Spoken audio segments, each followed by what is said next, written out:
Percent yield. This is, hey, everything we do today is basically going to be what we did yesterday with one extra calculation at the end.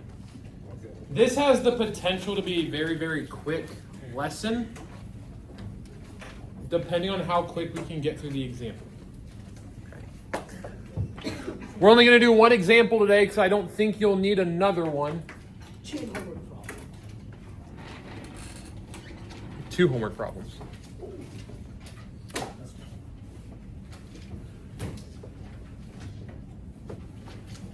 Yesterday we spent all day talking about limiting reactants.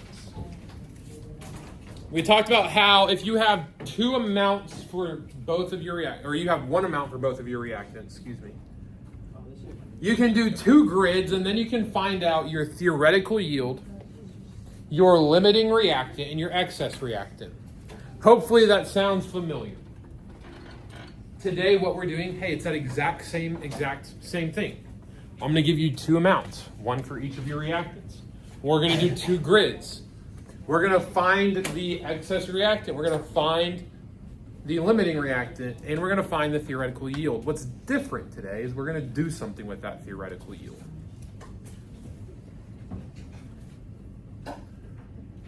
We're going to apply it with something called the actual yield. Now, what we've been doing, all the calculations, all the stoichiometry that we've been working on all week and all of last week for the most part, has all been theoretical things. Ideal world, perfect scenarios where everything that can possibly be good and perfect goes good and perfect.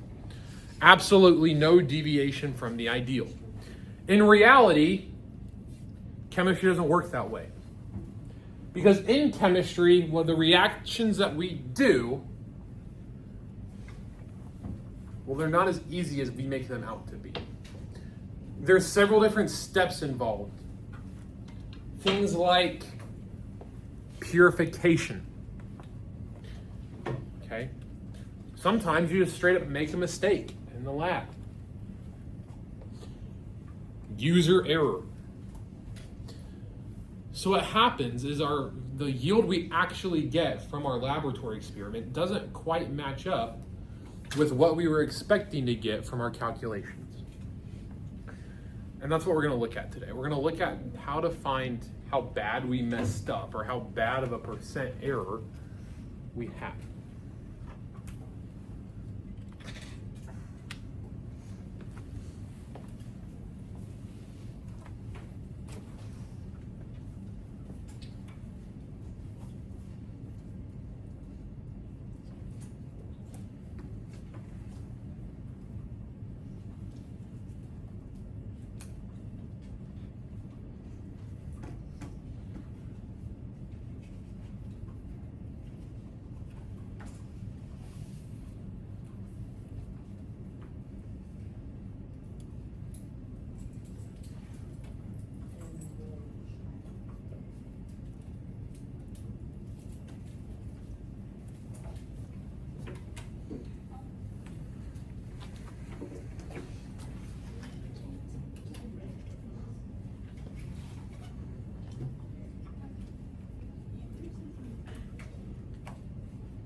Sorry, I just had to check something. I just had to look and see. I just had to change something. I had to change a number. Can I go to the bathroom? Yeah.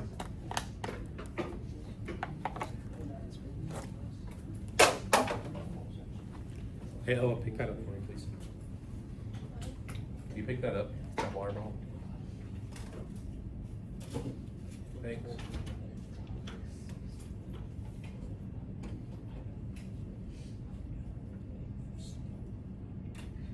Can I click on What? I'm done.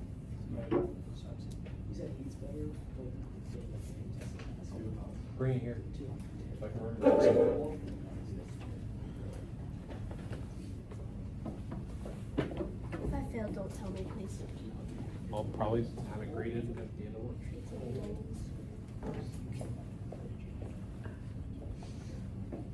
I'm gonna say for more. Is that okay? Yeah, I'm sure. Hey, you did not follow directions. What? What directions? Did you read where it says that you have to determine what type of reaction it is? How do you know what that means? Wait, what? What type of reaction each is? Or what type of reaction each is? Oh, I have to write? Yeah, Oh, you shit. had to. Oh, shit. You just missed like 25% right there. Oh, who reads the directions on tests? Nobody? What? That's right, Alex didn't do it either. Yeah, you didn't tell me though. How are you I'm not giving her another chance either. Literally in the right. Well, there goes my No. grade. No. If I start crying, can I redo it? No. I would have got a 53 out of 63. Wait, so what'd you get? All right, Alex.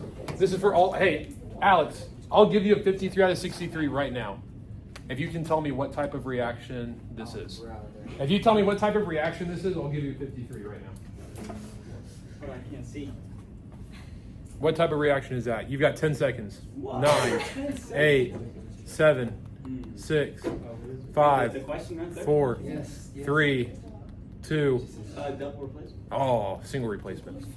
Alex, are you dumb? No, I couldn't see. You could have had a 50. 53 on your test if you. That's not that. Ada can fix it. You got 2 minutes to fix it. Alex, you don't get 2 minutes. It's over. I guess. He gave your opportunity to. It wasn't even hard. Yeah, I know, but I was supposed to. Okay, can we start talking about Oh, I didn't. the chemistry part?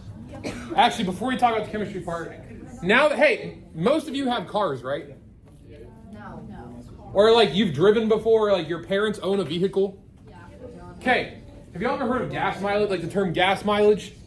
Or like how many miles are you getting per gallon? MPG? I want to look at this example. Let's say I go, sorry, let's say I go to buy a new car. And the car that I buy just so happens to be brand new, brand spanking new, 2026. Like 0 miles. 0 miles. Straight out the factory. The dealer tells me, Mr. Mead, you buy this car, you're going to get 31 miles per gallon. Absolute cinema. Like, sign me up. 31 miles per gallon? That's nuts, especially in today's economy. See how much gas is right now? It's like 360. Because we bombed Iran. That's on the video. Hopefully they didn't hear that because I'm probably not going to remember to edit that out. But I go for a drive and I'm driving after I buy my new car and I'm having a good old time and blah, blah, blah. I pull my driveway, turn my car off, and you know how like in the middle of the display it'll tell you how many miles per gallon you got? My car tells me I got 26 miles per Oh gallon. no, you just got gypped. What happened? Because the dealership, they get all this math and all these numbers from professional engineers. These people who designed this engine said, hey, this by design should get 31 miles per gallon. But when I go to drive it, I'm only getting 26. They use theoretical instead of real world. Theoretical does not always match up with what's actually going to happen in the real world. See, what engineers and other people who do these calculations might not take into effect is road conditions, weather, temperature. Okay? How much stuff are you hauling in your trunk? That's where the actual yield comes from. Because actually, when you go to drive it, it will almost always be less than what the dealership tells you. Now, it's not their fault. They can't take into effect all these factors that change every single day. But the same thing kind of plays into a role in chemistry. Now, we can look at these two numbers. Thanks. That 31 miles per gallon, that 26 miles per gallon. We can do a little calculation, thank you, to tell us how close are we to the theoretical as a percentage. Now, hopefully the word percentages is not new to you, right? Part divided by whole. Does that ring any bells? Same thing is similar to chemistry, only in chemistry, we use actual divided by theoretical. Actual over theoretical. So in our little car scenario, what's my actual here? What am I actually getting? 26. What should I be getting theoretically? So what would my percent yield be? Get your calculators out. No. Actual divided by theoretical. 83. My percent yield here would be 83%. Wait, what? How do you do that? 26 divided by 31 times 100 to make it a percentage.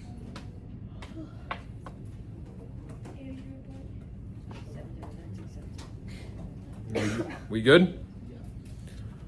Let's apply this to chemistry. Okay, let's look at this example.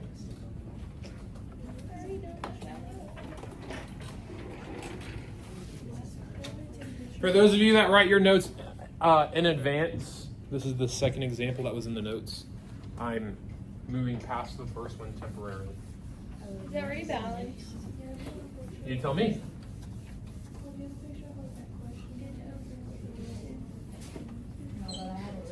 Yep. Appreciate it.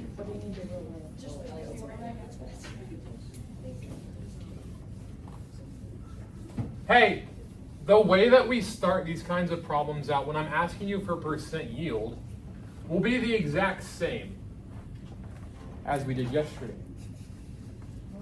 Hey, but when we're looking at our problem here,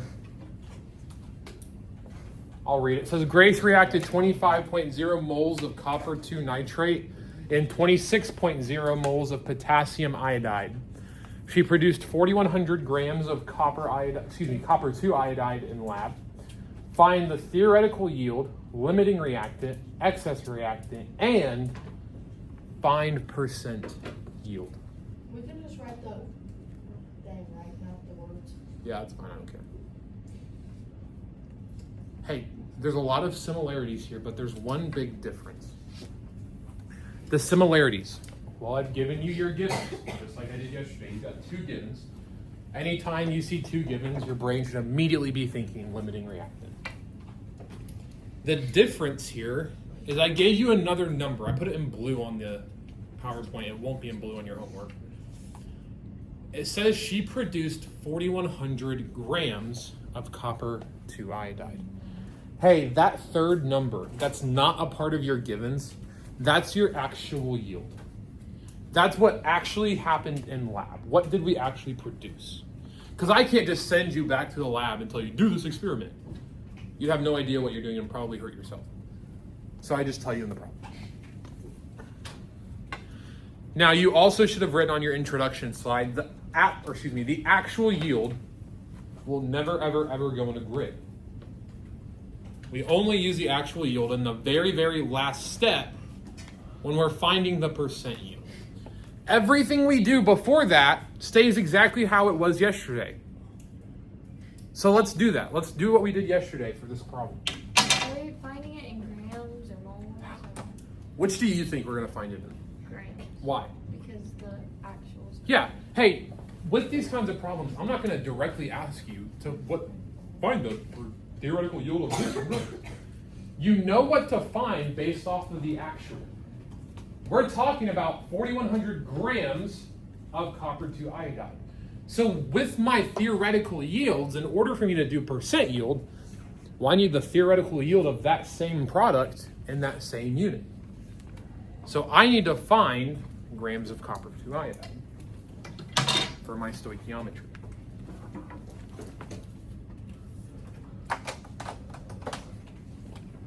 So we're doing what we did yesterday, just asking them if we don't know my reaction.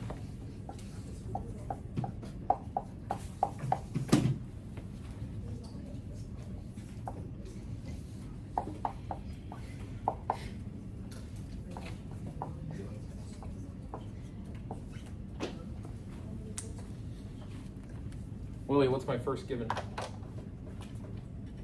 25 moles of copper nitrate. Yeah, 25 moles of copper 2 nitrate. Landon, what's my second given? Second given 26 moles of potassium iodine. Perfect. Iodide. Iodide. Chelsea, what am I solving for again? 1,100 grams of copper. Wait, no. Ignore the number. We need grams of that guy. Oh, yeah. Because for our grids, that's what we're solving for. So we're solving for grams of copper 2 iodide. Ignore the number until the very, very, very end. Okay. Let's set up our first grid here. I like to do my reactants left to right. What do we always start a grid with? Balance. We are balanced. We've got our givens. So when I'm starting to write my grid, what's the first thing I write in my grid? The given.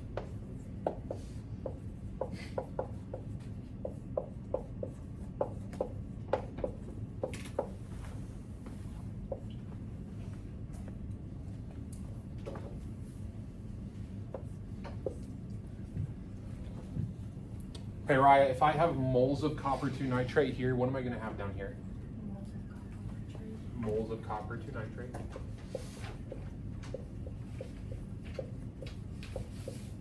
Hey, I've got moles on the bottom. It's the first time I see it in my grid. What does that mean I need to do? Moles on the top. Moles on the top. Moles of what on the top, though? Moles of the unknown. What's my unknown here? CuI2. Copper 2 iodide. Hey, where do I get my numbers for this step? Coefficients. Coefficients. It looks like they're both 1. Do we all agree? Am I done or do I need to keep going? I have moles of copper 2 iodide on top. What am I going to have down here, Mason? Moles of whatever you just said. I'll get it to you. Moles of copper 2 iodide.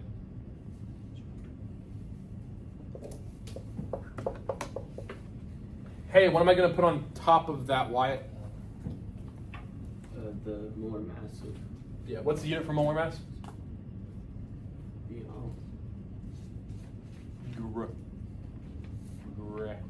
Grams. So we have grams of CuI2 in my grid. Who's got the molar mass for copper 2 iodide calculated? 373 what? I got 317. 317.53? 35. 35? Check that. Okay, I trust you.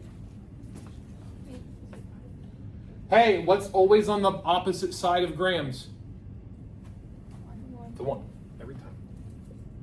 Am I done or do I keep going? I'm done. Let's run my grid. We're going to have 25 times 317.35. What do we get?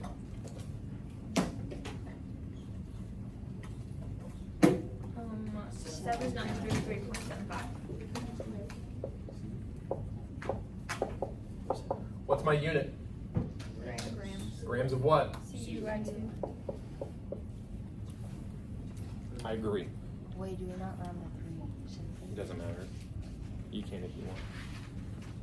I won't count you wrong either way, as long as I can see what number you had. Am I done or do I need to do something else? Something else. Hey, let's do the other reactant, right? Hey, it starts the exact same way. We just start with my new given. So we're at 26.0 moles of potassium iodide.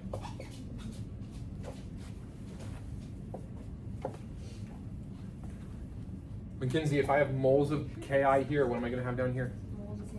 Moles of Ki, very good.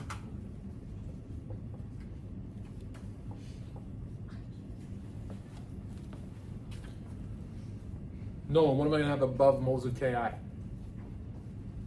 We're in the moles on the bottom part, so what am I going to put on top of that?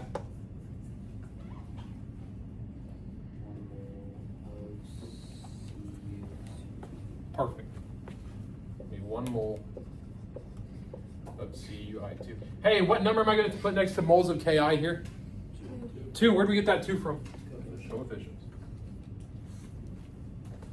Dang it, if I have moles of copper 2 iodide here, what am I going to have down here? Mole of copper iodide. Perfect. How many moles? One. Just 1.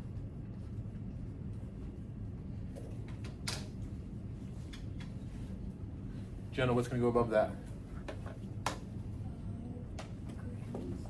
Grams of what? Perfect. Hey, what's the molar mass of copper 2 iodide? Did it change at all in the last 2 minutes? Oh my gosh, do not do that calculation twice. Once you do it once, it's not changing anytime soon, I promise.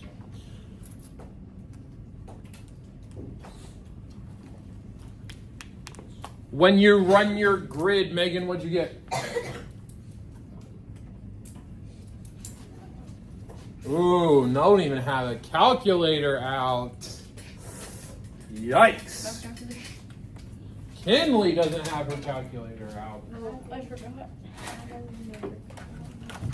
Anybody else need a calculator?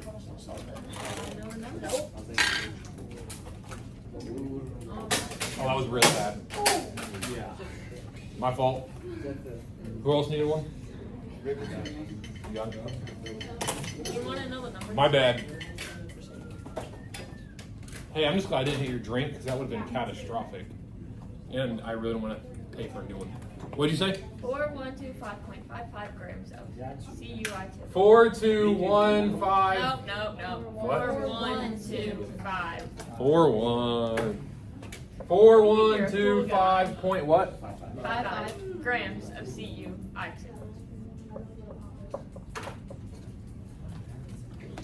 Okay, let's just look here. We'll finish it when we get to lunch. But before we go to lunch, hey, what's my theoretical yield? The bottom. This guy, right? The smaller number. What's my excess reactant? 26. No, wait, what's no, my it's excess 55. reactant? Oh, wait. What's my limiting reactant? KI.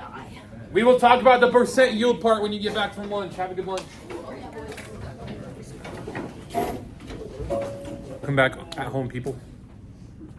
So, before lunch, we quickly went through what the theoretical yield was, what the limiting reactant was, and what the excess reactant was.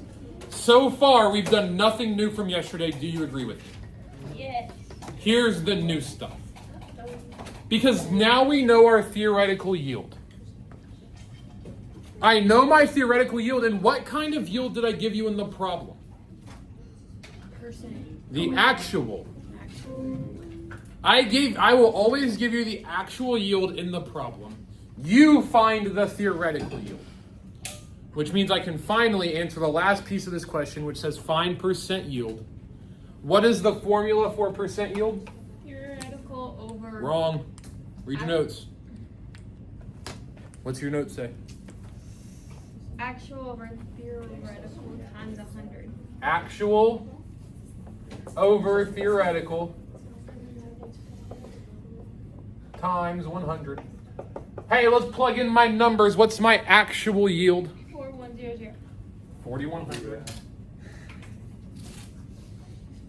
What is my theoretical yield? 4125.55.